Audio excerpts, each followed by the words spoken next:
Hillary Clinton, of course, is the original election denier. I'm sure you voted for her in 2016. Well, she's not an election denier. She absolutely was the OG election denier. First of all, she came out before the sun had risen to concede the election to Trump. And then spent the next 4 years saying he was illegitimate. He was an illegitimate president. Okay, well, first of all, she didn't say he was an illegitimate. Yes, she did. You tell me exactly what she said. She said those exact words repeatedly.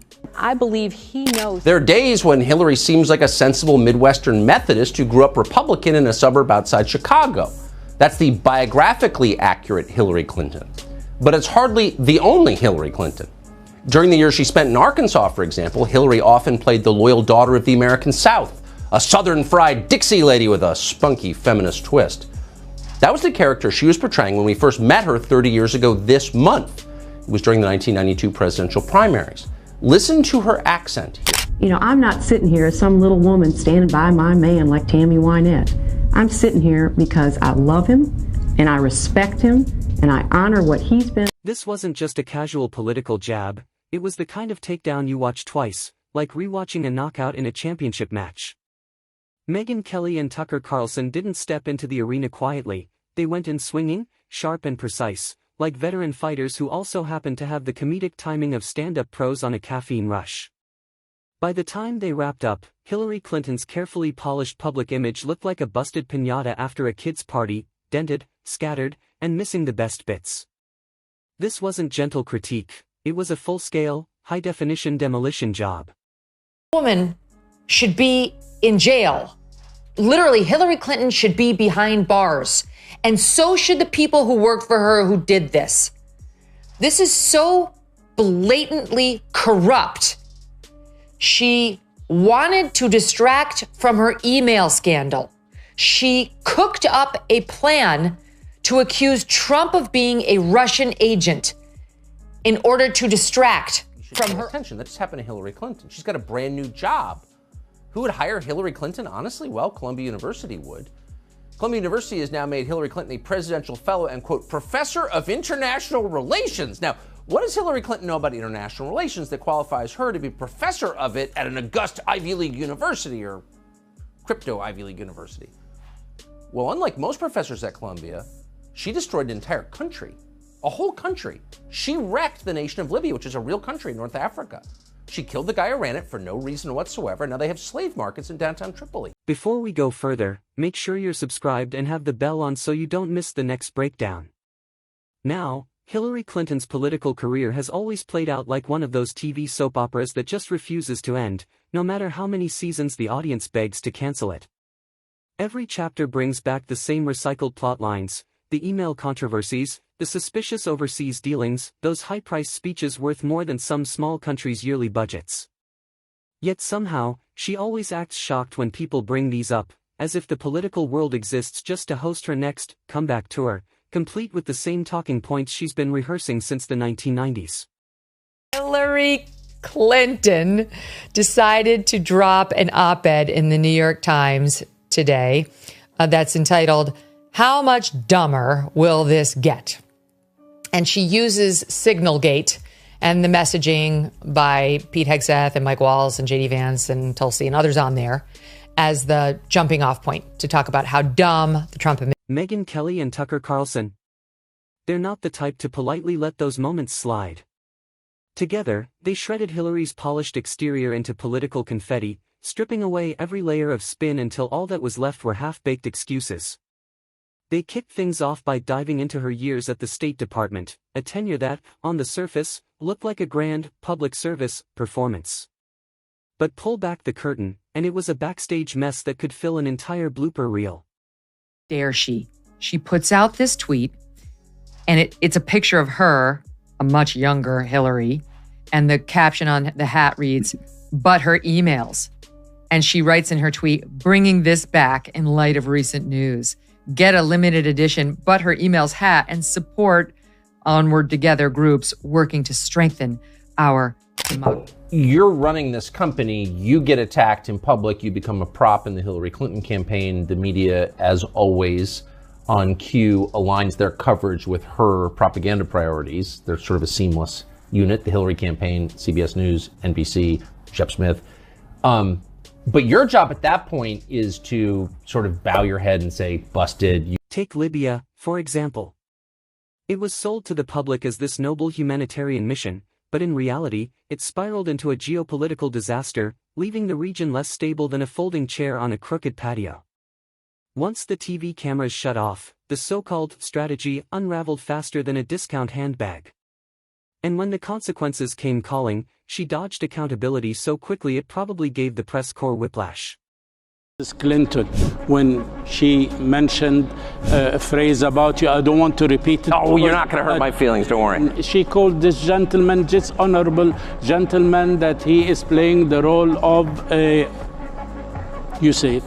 I didn't see it. What does that tell you about Tucker Carlson and right-wing media and also Vladimir Putin? Well, it shows me what I think we've all known. He's what's called a useful idiot. She said, the useful idiot. You didn't... She's a child. I don't listen to her. No. How's Libya doing? No. Then there's the Clinton Foundation, supposedly a charity, yet it often seemed like a revolving door for foreign donations, coincidentally arriving during moments when she held political sway.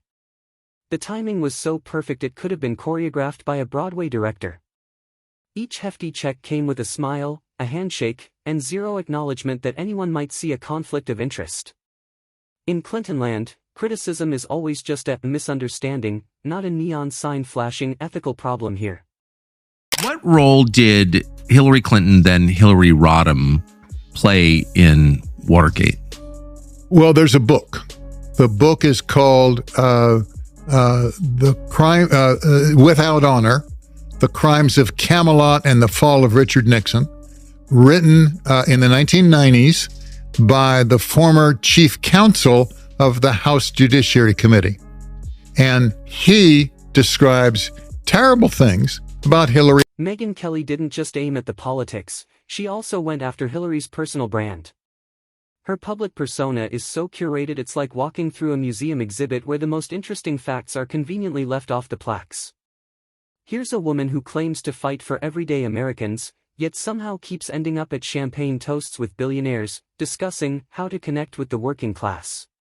That's like hosting a vegan cooking class inside a steakhouse, it just doesn't click. And her 2016 campaign? A mix of overconfidence and tone-deaf strategy. Instead of focusing on key battleground states, she campaigned in areas she assumed were already hers. Tucker jumped on the infamous email scandal, noting how a political veteran managed to cause a digital security disaster that made a teenager's hacked Instagram look sophisticated.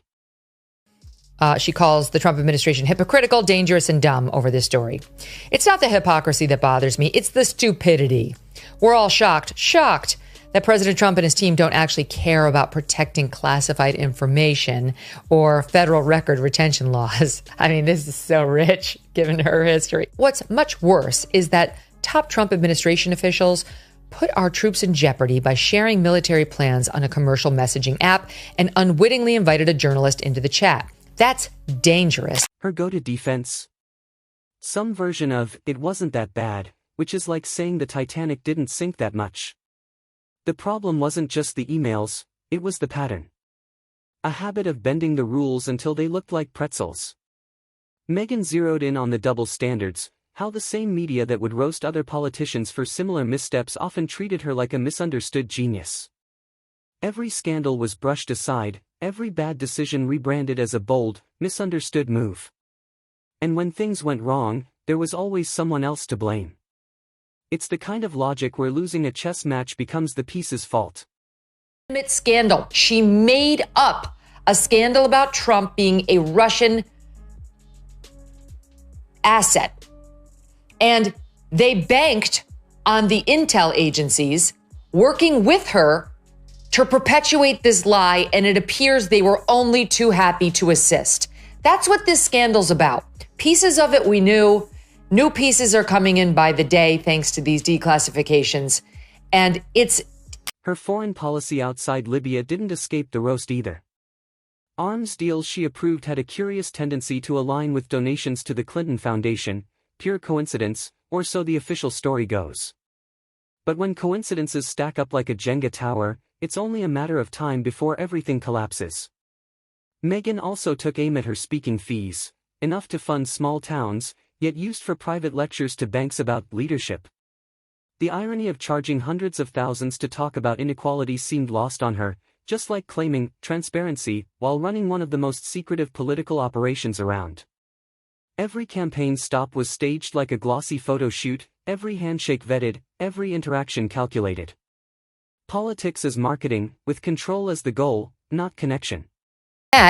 Not only did they not dismiss the bullshit coming into them from Hillary's operatives, but they doubled down and they opened up an investigation into Trump and his campaign and started arresting people and using the Hillary generated information like the Steele dossier and more. You heard Erin Maté explain she had this CrowdStrike group that suggested it was the Russians who had hacked the DNC. They took that hook, line, and sinker and so on. So this shit's crazy. One theme kept coming back: inevitability. Hillary and her circle acted like the presidency was her birthright, political royalty waiting for the crown. That arrogance alienated voters who wanted authenticity, not entitlement. By the time she realized the race wasn't going her way, the credits on her campaign were already rolling. Her post-2016 reflection tour, complete with book deals and speaking gigs, felt more like an attempt to rewrite history than to admit mistakes. She reframed failures as misunderstood genius, but her record often leaned toward compromise and policies that left her own base disappointed. What's Hillary Clinton like? You're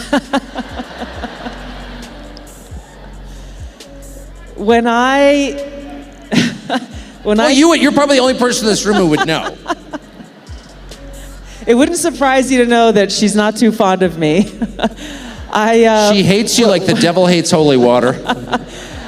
So, when I resigned as vice chair of the DNC in 2016, specifically so that I could campaign against Hillary Clinton in that Democratic... She could talk like a reformer, but when it came to action, her choices often lined up perfectly with elite interests.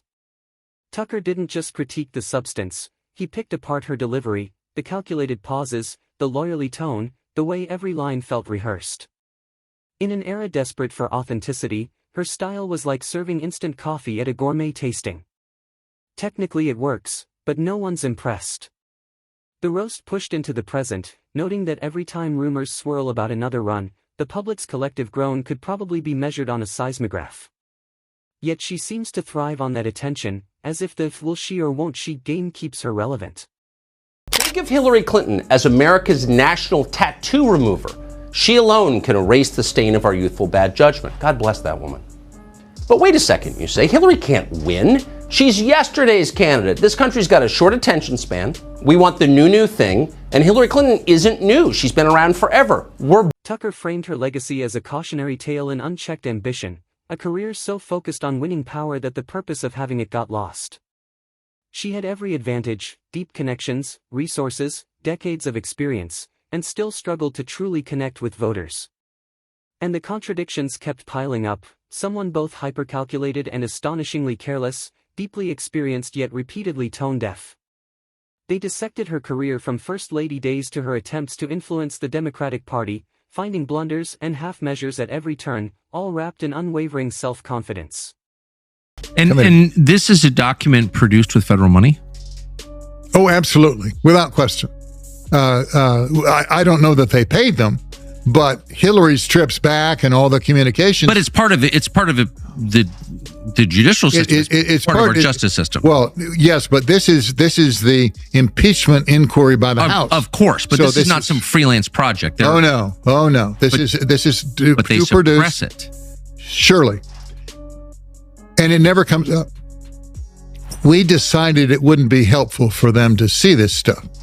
That's what Rodino. And here's the kicker: the roast isn't over. As long as Hillary Clinton keeps popping up in headlines, Megyn Kelly will never run out of material. Every speech, interview, or rebrand attempt is just another chapter in the never-ending saga. Her resume might be long, but it's packed with more red flags than a bullfighting ring. Every achievement comes with a footnote the size of a billboard. For someone who's been in the room where big decisions are made for decades, her highlight reel still feels more blooper than brilliance.